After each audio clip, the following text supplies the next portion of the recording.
Pagar por conseguir contra el fuego se combate a estas horas a las afueras de Santiago, cerca del Monte Pedroso, en el lugar de Brins, parroquia de Figueiras. Medio Rural ha activado la situación 2 debido a la cercanía de las llamas a las casas, algunas al pie ya de los cierres de las viviendas. Varios vecinos han tenido que ser evacuados. El incendio, que se declaraba alrededor de las 5 de esta tarde, se descontroló por culpa del viento. Arde también el monte en la provincia de Ourense. Trasmiras 20 hectáreas, Oimbra, Banya 50 calcinadas. En Padrón, y tras una noche de infierno, el incendio ha quedado extinguido tras quemar otras 52. Buenas noches. A punto de cumplirse el segundo aniversario de la tragedia de Angrois, las víctimas se han reunido esta tarde para pedir que el proceso judicial señale a más imputados. Siguen convencidos de que el maquinista no es el único responsable de lo que pasó hace 2 años en la curva de Agrandeira. Señalan además al Gobierno y a la Fiscalía. Las víctimas creen que todo el aparato estatal está impidiendo que la justicia pueda imputar a los responsables de Adif, Renfe o Fomento. Le piden a Feijóo que se esté callado y cargan contra PP y PSOE por impedir con sus votos que se investigue el accidente. Hoy los populares lo han vuelto a hacer. Alegan que el Parlamento gallego no tiene competencias. As víctimas siguen demandando verdade e xustiza. A súa indecencia non ten límites. É un pozo negro sin fondo. Nós non entramos no xogo inmoral de manipular a dor das víctimas e os seus familiares. Pagar por conseguir puestos de trabajo. La Xunta dará entre 200 y 750 euros por cada contrato que logren firmar a las agencias privadas de colocación, que colaborarán con el Servicio de Emprego de Galicia. La Risga, la renta de inserción social, se resolverá y notificará en un máximo de 60 días. Novedades que hoy anunciaba el Gobierno gallego, coincidiendo con la publicación de los datos del paro del segundo trimestre, los mejores en una década. Baja en casi 300.000 personas, en nuestra comunidad 23.200. El Gobierno saca pecho, la oposición habla de empleo temporal y precario. ¿Está la sanidad pública gallega en peligro? Cabe pensar que sí, si atendemos a la conselleira del ramo. Rocío Mosquera aseguraba en Santander que de no tomarse medidas a medio o largo plazo el sistema será insostenible. Ha sido el presidente de la Xunta el que ha salido a calmar las aguas. No hay riesgo, aunque eso sí, lo liga a que él siga siendo el presidente. Que a sanidade pública, mentras eu sexa presidente da Xunta, está garantida. E se en algún momento non estuvera, sería o primeiro en denuncialo. O que sí aseguro é que aquí o 100% dos galegos teñen sanidade. Rocío Mosquera, que ya le ha granjeado unos cuantos disgustos a Feijóo, y otra conselleira que está ahora en el punto de mira de las críticas. Rosa Quintana. Oposición, sindicatos y ganaderos le piden al presidente que tome directamente el mando en la crisis del lácteo, aunque de momento no lo han conseguido. Será la titular de Medio Rural y no Feijóo la que comparezca en agosto en la Cámara. Por ahora, los ganaderos mantienen su agenda, sacarán los tractores a la calle el próximo mes para luchar por su subsistencia. Vacas estamos hartos de ver en Galicia, no tanto lo que se encontró el patrón de un pesquero con base en el puerto coruñés de Oza, no lejos de la Torre de Herodes. Lo que en principio confundió con 2 peces luna era en realidad un tiburón peregrino de 4 metros, un hallazgo poco habitual en estas latitudes. Tranquilo e inofensivo, pese a su apariencia, puede llegar a alcanzar los 10 metros de largo y las 4 toneladas de peso.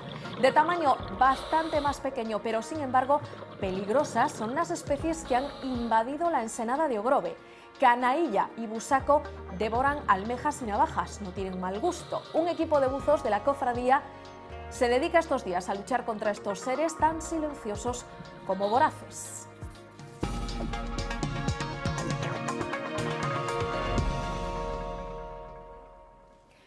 A apenas unas horas de cumplirse 2 años del accidente en el que murieron 79 personas en Angrois, las víctimas siguen reclamando saber la verdad y obtener justicia. El proceso judicial sigue su marcha, demasiado lento para muchos, Pero la búsqueda de responsabilidades políticas ha acabado siempre en vía muerta. Bénega y Ague intentaron hasta en 5 ocasiones, contando la de hoy, que se abriese una comisión de investigación en el Parlamento.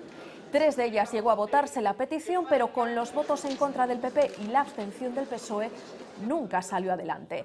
Este jueves, 5º intento y 5ª negativa que hace todavía más doloroso este aniversario. Por enésima vez el PP dijo no habrá comisión de investigación en el Parlamento gallego. La oposición insiste en que hay que esclarecer lo ocurrido y depurar responsabilidades políticas. El PP se agarra de nuevo a que la Cámara gallega no tiene competencias. As víctimas non se merecen que o 24 de xullo pase a historia como o aniversario da impunidade. Decirles que confío en que algún día algúns deses responsables sexan procesados por delitos contra os dereitos humanos. É imprescindible clarificar que provocou o accidente. É imprescindible identificar os erros e correxilos para que non volva a suceder. Vamos a respetar os tempos procesuais que están marcados e non vamos a entrar no xogo fácil de tentar manipular as víctimas por tentar acadar réditos electorais. Porque iso, señor Jorquera, non é irresponsable, iso é inmoral. Que la justicia sea justa antes que rápida, porque tal vez ambos aspectos sean incompatibles, aunque el deseo del presidente de la Xunta es que reúna las dos condiciones.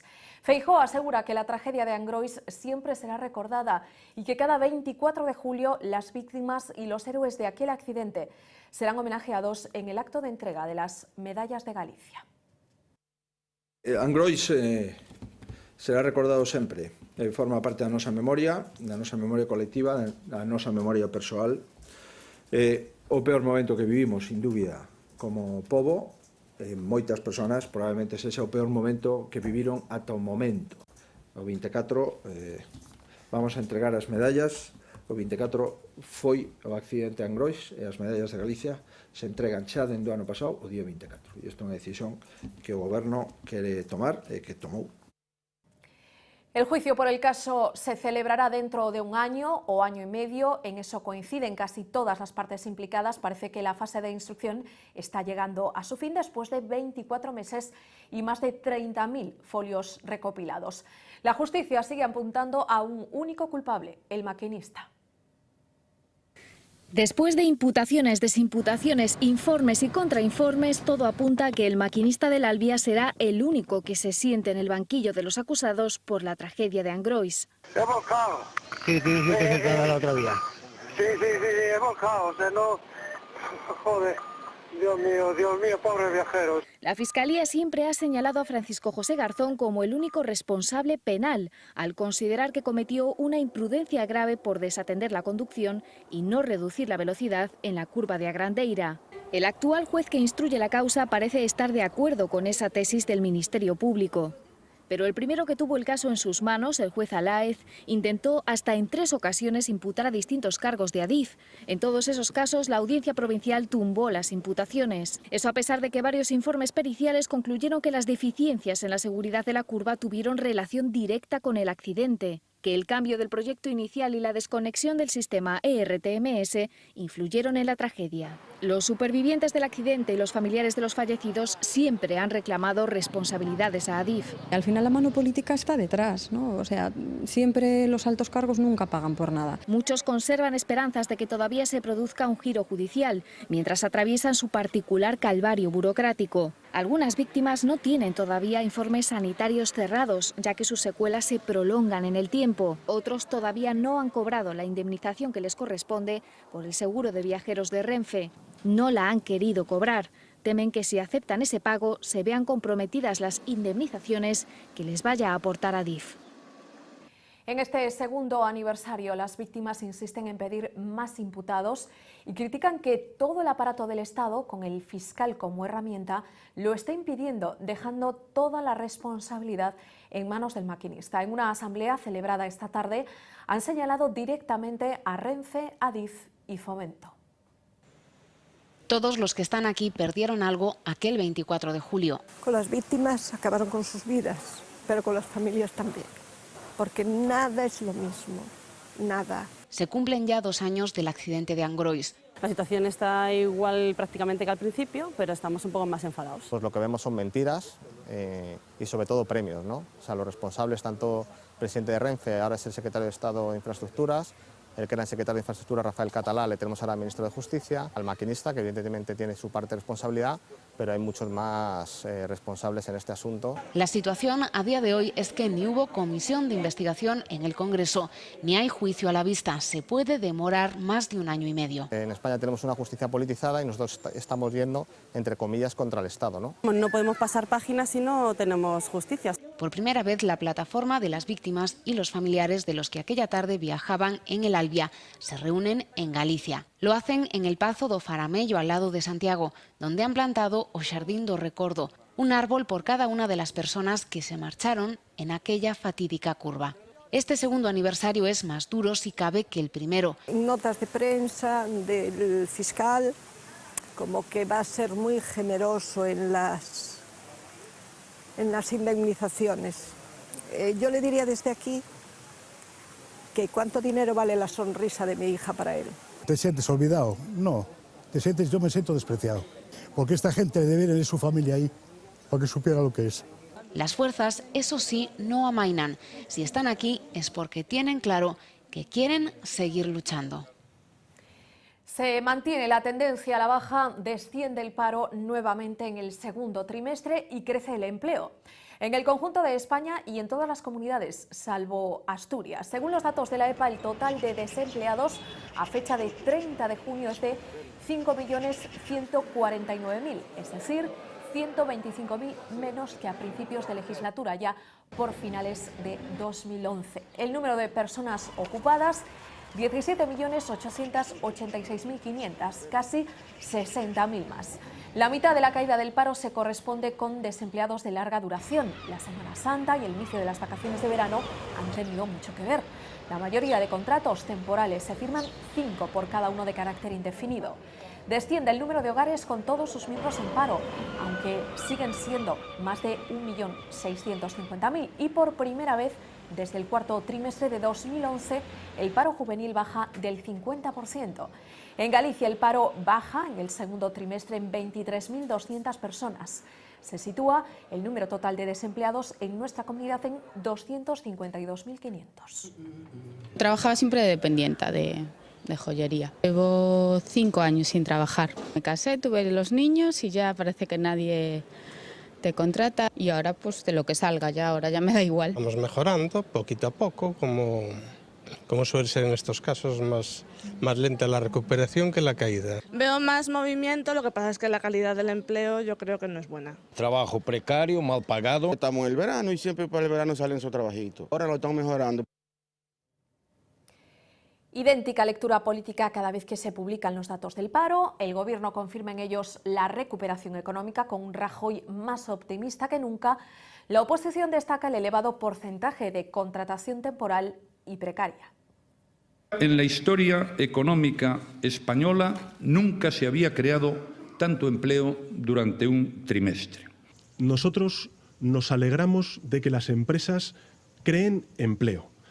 Y creo que ahora llega el momento de tener un gobierno que legisle a favor de que esos empleos tengan derechos y también que esos empleos tengan una retribución, tengan unos sueldos dignos. Son datos que avanzan nesa senda de precarizar o emprego, por tanto, datos que avanzan cara ao reparto da miseria. Grande parte do pouco emprego que se creou é emprego precario, emprego temporal, emprego que non garante a aquelas persoas que acceden a eses postos de traballo unhas condicións de vida mínimamente dignas. En Galicia seguimos tendo un comportamento moi desviado da media española, con datos de crecemento do emprego menores. O que sinalan é que esa evolución é positiva no mercado de traballo, que se pode considerar a consolidación desa recuperación económica. La Xunta pagará a agencias de colocación privadas para que ayuden a que las personas sin empleo puedan firmar un contrato laboral. Estas agencias, 22 en Galicia, trabajarán bajo la coordinación del Servizo Galego de Colocación. Si cumplen sus objetivos, recibirán dinero del Gobierno gallego. De 200 a 750 euros por contrato que consigan. Eso es lo que las agencias privadas cobrarán de la Xunta por colaborar con el Servicio Público de Emprego, que es autonómico y tiene 53 oficinas en toda la comunidad. Eso sí, para hacer caja tendrán que cumplir unos mínimos. Sempre que esos contratos sumen un total de 6 meses de traballo nun período de 8 meses. Ou no período dun ano para o caso dos traballadores fixos discontinuos. La cuantía que perciba la agencia dependerá de la duración del contrato obtenido y del perfil del beneficiario. En Galicia hay 22 empresas que podrían trabajar bajo esas condiciones. Son axencias colaboradoras e, polo tanto, dependen do Servicio Público de Emprego, que será o encargado de coordinar todo o proceso e de seguilo directamente. Así será o Servicio de Emprego, o Servicio Público de Emprego, quen remita os desempregados ás axencias. Estas trabajarán con aquellas personas que acuden al servicio público con mayores dificultades para la inserción laboral. Para todas las que no lo consiguen y que están pendientes de una renta de inserción social, también hay novedades. Primeiro, ampliar os recursos para atender os beneficiarios do Risga en algo máis de 5 millóns de euros. A segunda decisión, axilizar os mecanismos para resolver as solicitudes en tránsito e aquelas que se podan presentar. Así se resolverán y notificarán en un plazo máximo de 60 días, con un objetivo. Un umbral de lista de espera cero na tramitación. La Xunta espera conseguirlo antes de que termine el año.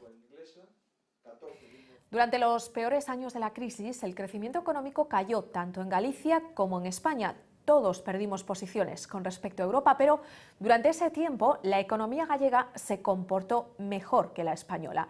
Paradójicamente, ahora que vamos dejando atrás la crisis, hemos perdido esa ventaja. En 2014 Galicia creció a un menor ritmo que la media española, mientras que el PIB gallego aumentó un 0,4%, el PIB estatal creció un 1,4%. Son las conclusiones del informe sobre el estado de la economía gallega que hoy ha presentado a Fundación. Este tímido crecimiento se debe a la caída de las exportaciones en sectores como la automoción o la construcción naval. La buena noticia es que prevén que la brecha entre Galicia y Estado se vaya acortando durante este año. O valor engallido da industria en Galicia cae un 2,5%, cando en España crece un 1,3%, que as exportacións galegas caeron sensiblemente, caen un 5%, e o fan, ademais, en unha serie de sectores claves da economía galega, verdad? Con contadas e notables excepcións, verdad? Unha delas é a do sector de confección e textil, ¿no? Da man, sobre todo, de Inditex. Apostar por la industrialización y poner el foco en el sector agroalimentario, al que han definido como una mina de diamantes. Ese es el consejo que hoy nos ha dado el Foro Económico de Galicia. Este grupo de trabajo ha presentado un estudio sobre el riesgo de estancamiento en la economía europea y, por extensión, en la gallega. Creen que durante la próxima década nos enfrentaremos a un escenario de crecimiento económico muy bajo. Para hacerle frente, proponen apostar por la creación de empresas competitivas y un cambio en las políticas públicas, menos obsesión por el control de la deuda y más inversión. Que es la creencia de que si mejoramos muchísimo la educación, metemos mucho dinero en I+D, el futuro es nuestro. Esto es un riesgo tremendo. Le falta la tercera pata, y es la idea de industrializar. Temos que poñer máis o foco na creación de empresas que en facer máis carreteras. O feito de que, por un lado, a política foi dirixida basicamente, por encima de todo, a reducir a débeda pública e, sin embargo, neste momento temos o maior nivel de débeda pública en moitos países en términos históricos. As políticas teñen que virar. Neste momento é necesario reducir o apalancamento, pero é necesario estimular o crecemento. Los ganaderos gallegos volverán a la calle para defender el sector lácteo. Habrá tractoradas en agosto. Le piden al presidente de la Xunta que tome el mando. De momento no lo han conseguido. El PP ha rechazado la comparecencia de Feijóo en el Parlamento. En su lugar lo hará la conselleira. Salieron a la calle ante una situación límite y volveremos a verlos. Es su arma para defender al sector lácteo tras una reunión con el Ministerio que han calificado de decepcionante. Lo que necesitamos son medidas de xeito inmediato para esas máis de 3.000 explotacións que salen desta situación, porque senón o que están facendo é arrastrando o resto de explotacións. Así que tras analizar la situación reclaman una solución política. O señor Feijóo ten que tomar as rendas do problema. No será así. El PP rechazó que compareciera Feijóo en el Parlamento para explicar las medidas que tomará la Xunta, a la que la oposición acusa de dejar a Galicia en una situación marginal. Galiza cabe condenado a ser o low cost da produción do leite no Estado. Quen se está cargando o sector lácteo galego é o Partido Popular. A política do goberno do señor Feijóo se pode resumir en dúas palabras: ausencia e subordinación. Aquí a única irresponsable é a oposición. Que centella se pode esperar de xente así? Que naturalmente que sigan adiante porque se importa un nabo os subhumanos que son os obreros galegos, nada máis. Eu estou estupefacta. A verdade é que vostede non pisa o rural, non está a carón das explotacións. Vostede sí que nunca pisou o rural. Comparecerá Rosa Quintana en un mes de agosto en el que los ganaderos retomarán las protestas. É a vida das nosas familias, é a vida do medio rural, por lo tanto, vamos a loitar hasta as últimas consecuencias. Habrá tractoradas en todas las comarcas cada semana para terminar con una gran movilización conjunta. En el país vecino, el alimento protagonista de la batalla política no es ya la leche, sino la carne. Así circulan a sus anchas estos días los cerdos en los supermercados franceses. Los ganaderos galos protestan contra la importación de productos foráneos. En las últimas horas han asaltado un camión aragonés que transportaba carne de cerdo. Lo vaciaron en plena carretera como muestra de su indignación por el bajo precio que alcanza este alimento en el país galo y que, al igual que los gallegos con la leche, no les compensa los costes de producción. Los franceses intentan presionar a tiendas y fabricantes para que solo compren carne francesa. Sin medidas a medio o largo plazo, el sistema es insostenible. Son palabras de la consellera de Sanidade hablando del sistema sanitario. Rocío Mosquera lanzaba este contundente aviso desde Santander, donde participaba en unas jornadas en las que enumeró los problemas de la sanidad pública.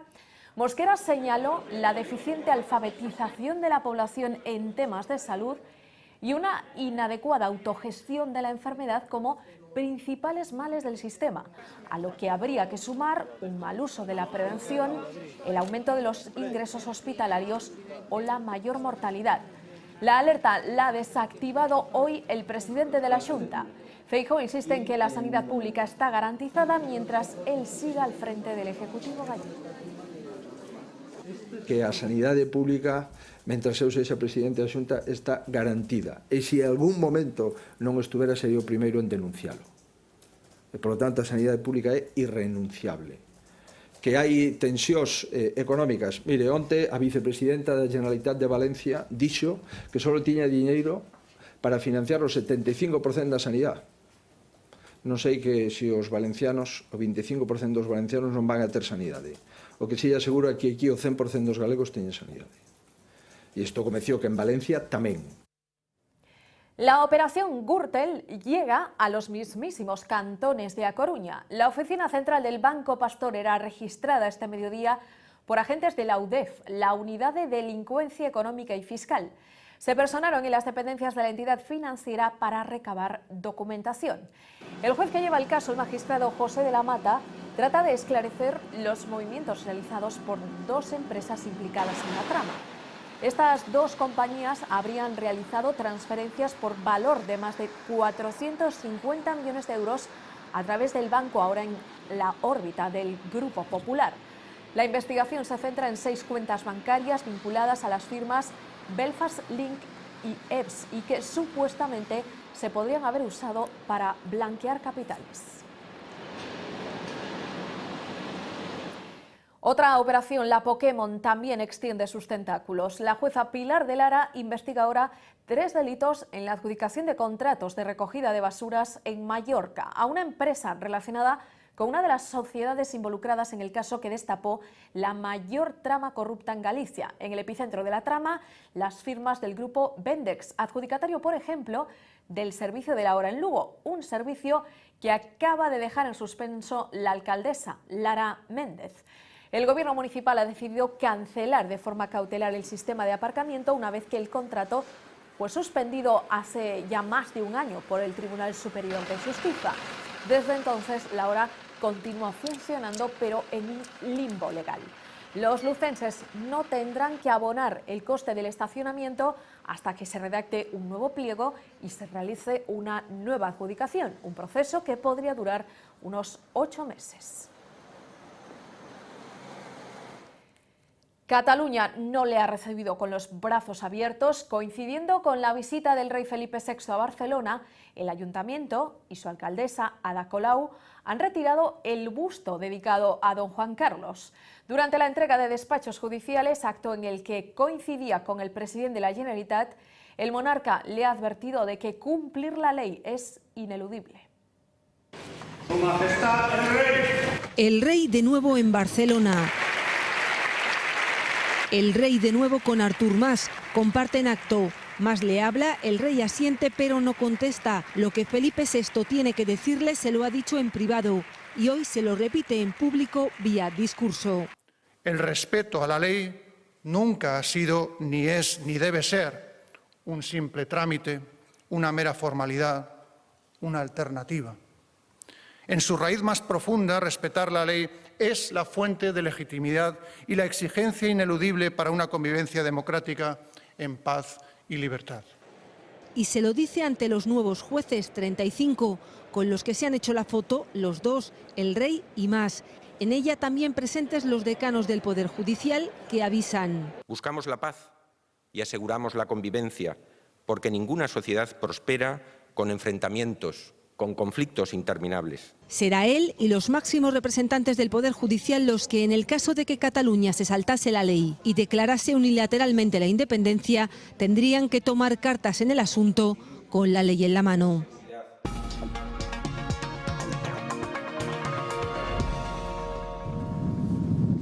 Una gran nube de humo se divisaba esta tarde desde Santiago. Un fuego cercano al Monte Pedroso se declaraba minutos antes de las 5 en el lugar de Brins, parroquia de Figueiras, una de las zonas de Compostela víctimas de más incendios en los últimos años. La Consellería de Medio Rural ha activado la situación 2, el segundo mayor nivel de alerta posible, porque existe peligro para las casas ante la cercanía de las llamas. De hecho, varios vecinos han tenido que ser evacuados mientras el fuego quemaba ya el cierre de sus chales. El incendio con un solo foco se descontroló por culpa del viento.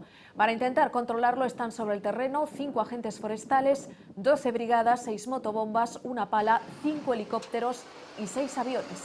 Al menos son 20 las hectáreas calcinadas. A esta hora arde además en Ourense, un fuego en Oimbra supera las 50 hectáreas quemadas y otro en Trasmiras, en la parroquia de Chamosiños, vaya por las 20. El que ha quedado extinguido hace 1 hora y media es el de Padrón, en Carcacía. Deja tras de sí 52 hectáreas arrasadas. Las llamas empezaban ayer a las 9 de la noche, apenas una semana después de que ardiese otra parroquia vecina, la de Herbón, y como en aquella ocasión de nuevo todo apunta a que el incendio ha sido provocado. Las casas llegaron a quedar peligrosamente cerca del fuego, que sí afectó a algún invernadero. En la zona todavía recuerdan el incendio que en 2006 obligó a evacuar a muchos vecinos. Entonces el fuego se llevó todo por delante, incluida una parte del monte que acababa de ser repoblada. Se veía el humo a kilómetros. De hecho, estuvo a 2 o 3 metros de una casa, desde allí un vecino mío. Y quemó parte de un invernadero y estuvo cerca, las llamas estuvieron cerca del cementerio de la parroquia. Estos son fuegos intencionados. Estaba yo también toda la noche y impresionaba bastante. La gente de la aldea pues, estaba un poco en previsión de descubiertos de las casas y tal, porque ya en el 2006 ardió todo y tuvimos que desalojar la aldea y bueno, fue un escándalo. En Bayona, una mujer ha fallecido este mediodía ahogada en la playa de Aladeira. La víctima, de unos 70 años y vecina de Vigo, no pudo ser reanimada por los servicios de emergencia.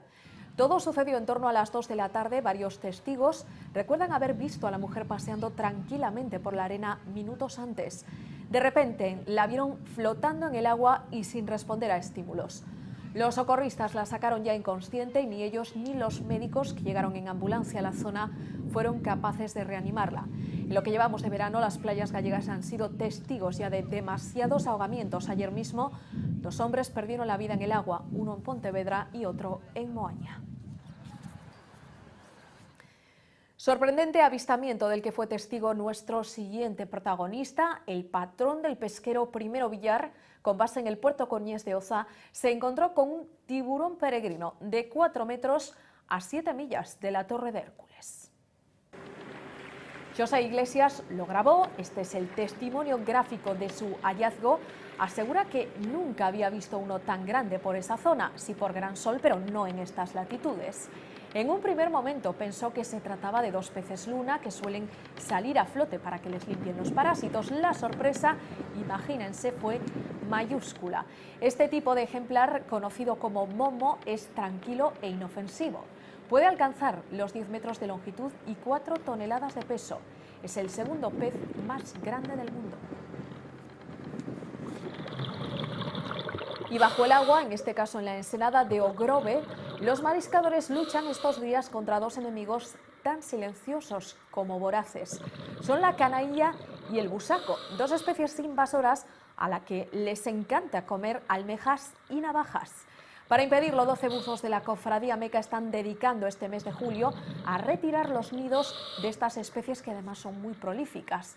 Es una lucha contrarreloj para evitar que los miles de huevos se conviertan después en ágiles competidores en los bancos marisqueros. Estas 2 especies provienen del Mediterráneo y se cree que llegaron a Arousa hace más de 10 años de mano de la ostra, que se traía para criar en las bateas de la ría.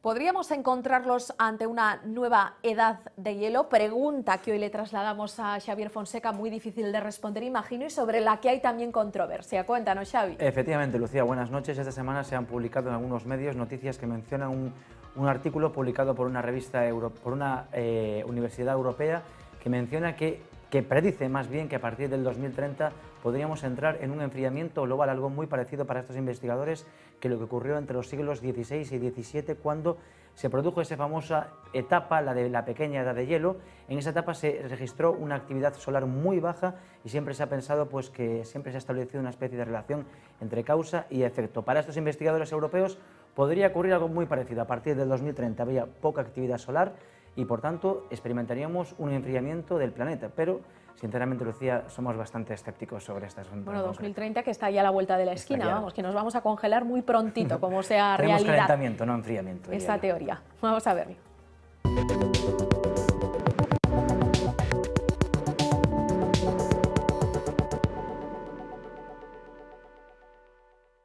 Cuando hablamos del Sol es importante tener siempre presente algo. Su edad es de 4.500 millones de años y seguirá activo otros tantos, es decir, está en la mitad de su vida. Sin embargo, los seres humanos llevamos estudiando el gran astro muy poco. De forma continuada hemos estado observando la estrella desde el siglo XVII, cuando Galileo inventó el telescopio. Por tanto, el primer concepto que emerge es que, a pesar de los avances científicos y tecnológicos, los datos de los que disponemos no son suficientes para poder afirmar que nuestro conocimiento del Sol es completo, ni mucho menos. Durante los últimos días se han publicado artículos que indican que en 2030 entraremos en una época de enfriamiento global, una etapa parecida a la pequeña edad de hielo que sufrió el hemisferio norte entre 1550 y 1850 y cuyo periodo más gélido ocurrió entre 1645 y 1715. Esos años tan fríos coincidieron con una etapa de poca actividad solar, conocida como el mínimo de Maunder. La actividad del Sol depende del comportamiento de su campo magnético, en concreto de las deformaciones que experimenta debido a la rotación. Al tratarse de un cuerpo gaseoso, gira a diferentes velocidades dependiendo de sus latitudes. Los topes de actividad se producen cuando esa deformación es máxima. A partir de ahí el campo magnético se reinicia, se invierte la polaridad de los polos y entra la fase hacia el mínimo de actividad. Este proceso explica todos los fenómenos que se observan en el Sol, como las manchas o las protuberancias. En cuanto a las manchas, que es el efecto que mejor podemos apreciar, son regiones más frías de la superficie. En la fotosfera, que es la parte que vemos, se producen corrientes convectivas que trasladan el frío de la superficie hacia el interior y el calor hacia la superficie. Mientras se produce el plegamiento del campo magnético, se interrumpen esas corrientes y se producen las manchas. ¿Qué ocurrió durante el mínimo de Maunder? Pues que apenas se observaron manchas y por ello siempre ha habido una asociación entre la baja actividad solar y el frío de la época. Pero es necesario añadir que todavía no existe un estudio científico que señale una relación entre la actividad del Sol y la meteorología en la Tierra. Si realmente hubiese una relación, los efectos los notaríamos cada 11 años, que es lo que dura el ciclo solar. Además, otros estudios apuntan a que en la época de la pequeña edad de hielo hubo una intensa actividad volcánica que, como saben, permite enfriar la superficie. Los investigadores de la Universidad de Gales, que predicen una mini edad de hielo a partir del 2030, dicen que cuentan con modelos mejorados y se basan también en la baja actividad del ciclo actual, el número 24 desde que empezaron a tomarse registros. Sus cálculos estiman que esa baja actividad se va a prolongar durante los próximos 2 ciclos, el 25 y el 26. Las consecuencias, según ellos, sería un enfriamiento de la atmósfera que provocaría un descenso de las temperaturas, ya que llegaría menos energía a la Tierra. Sin embargo, hay que recordar que lo que mantiene caliente la estrella es la fusión nuclear.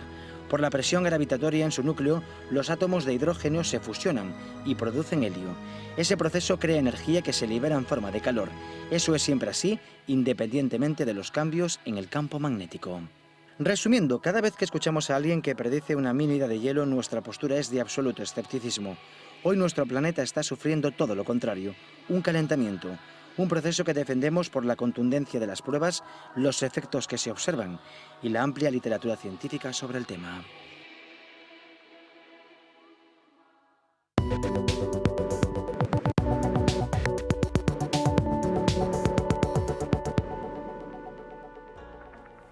Vamos a ver cómo se presenta la jornada de mañana viernes, creo que con alguna que otra nube, Xavi. Y alguna que otra lluvia. Mañana perdemos la influencia del anticiclón momentáneamente, tenemos una borrasca muy cerca, va a entrar un frente que va a barrer toda la comunidad.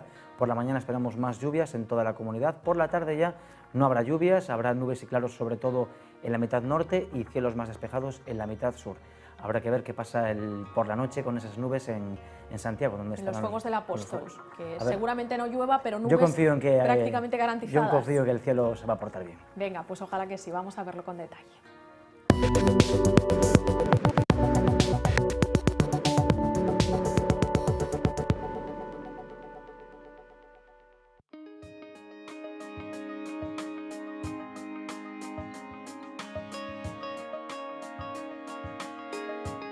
Este viernes Galicia va a quedar bajo la influencia de una borrasca centrada en el Golfo de Vizcaya. Con esta configuración esperamos cielos más nubosos cuanto más al oeste, con precipitaciones débiles en toda la comunidad que tenderán a remitir a partir de media tarde para dar paso a una alternancia de nubes y claros en la mitad sur y con cielos con más nubes en la mitad norte. Las temperaturas mínimas experimentarán un ligero ascenso, pero las máximas van a sufrir un moderado descenso, notable localmente, excepto en la Mariña Lucense, donde van a ascender. Los vientos soplarán con intensidad moderada del suroeste por la mañana e irán cambiando a componente norte.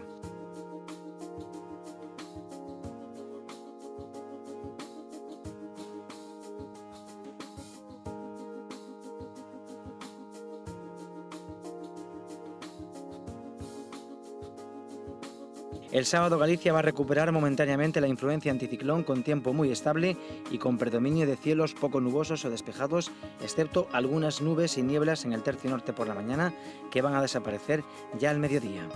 Las temperaturas mínimas descenderán de forma entre ligera y moderada, mientras que las máximas se mantendrán sin cambios significativos. Los vientos van a soplar de componente norte, flojos con intervalos moderados en las Rías Baixas. Y el domingo una nueva borrasca va a afectar a Galicia durante toda la jornada, por tanto el cielo comenzará a cubrirse desde el oeste hacia el este con el paso del frente y también esperamos algunas lluvias que van a afectar sobre todo a la mitad oeste de la comunidad. Las temperaturas mínimas ascenderán ligeramente, mientras que las máximas se mantendrán sin grandes cambios, excepto en Pontevedra y en el sur de A Coruña, donde van a descender. Los vientos soplarán de componente sur, flojos y moderados en la costa coruñesa y fuertes en la Mariña Lucense, cambiando ya a componente oeste por la noche. Comprobamos ahora, como siempre, el estado de la mar que espera este viernes. En las Rías Baixas soplará viento del oeste por la mañana y del noroeste por la tarde, con fuerza de 3 hasta 5, marejada fuerte marejada con visibilidad de regular a buena y con mar de fondo de noroeste con olas que van a oscilar entre el metro y los 2 metros. En la Costa da Morte, viento del suroeste por la mañana y del noroeste por la tarde con fuerza de 3 a 5, marejada fuerte marejada con visibilidad de regular a buena y con mar de fondo de noroeste con olas que podrían superar los 2 metros de altura. En cuanto a la zona de Arte Abroibares, va a soplar viento del suroeste por la mañana y del noroeste por la tarde con fuerza de 4 hasta 6, fuerte marejada con visibilidad regular y con mar de fondo del noroeste con olas que también podrían superar los 2 metros de altura. Y por último en la costa cantábrica, viento del suroeste por la mañana y del noroeste por la tarde con fuerza de 3 hasta 6, fuerte marejada con visibilidad de regular a buena y con mar de fondo de noroeste con olas que oscilarán entre el metro y los 2 metros.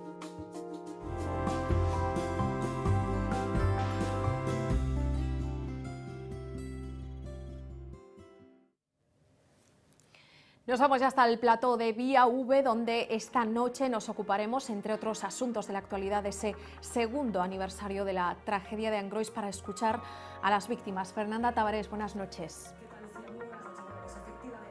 Años han transcurrido ya desde aquel terrible accidente que vivimos aquí, por cierto, en el plató de Vía V, casi mientras estaba sucediendo. Contamos lo que pudimos de aquella noche tan trágica, como decíamos, de la que hayan pasado 2 años. Así que hoy vamos a acabar temporada, es nuestro último Vía V de esta temporada, recordando aquel accidente, recordando a las víctimas y hablando con una de ellas, con Teresa Gómez Limón. Viajaba en aquel Albia, estará hoy con nosotros. Ella, seguro que la recuerdan, fue también diputada del Partido Popular en la Asamblea de Madrid y se ha convertido en una de las voces más críticas de todo lo que tiene que ver con este accidente, de qué sucedió, de quiénes fueron los responsables y de cómo están siendo tratadas las víctimas. Era a partir de las 10 de la noche, su testimonio y el de otras víctimas. Y no digo nada más, porque como es el último programa de la temporada, vamos a hacer algo de adivinación.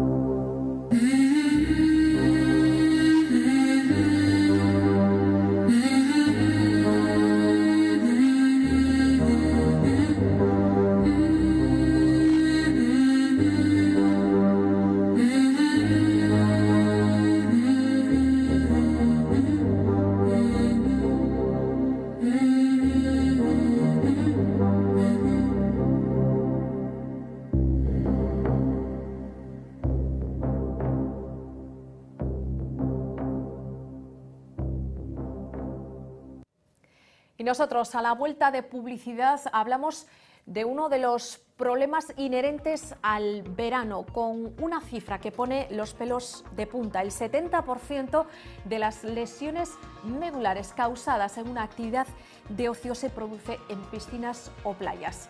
A la vuelta hablamos de lesiones medulares. Hasta ahora.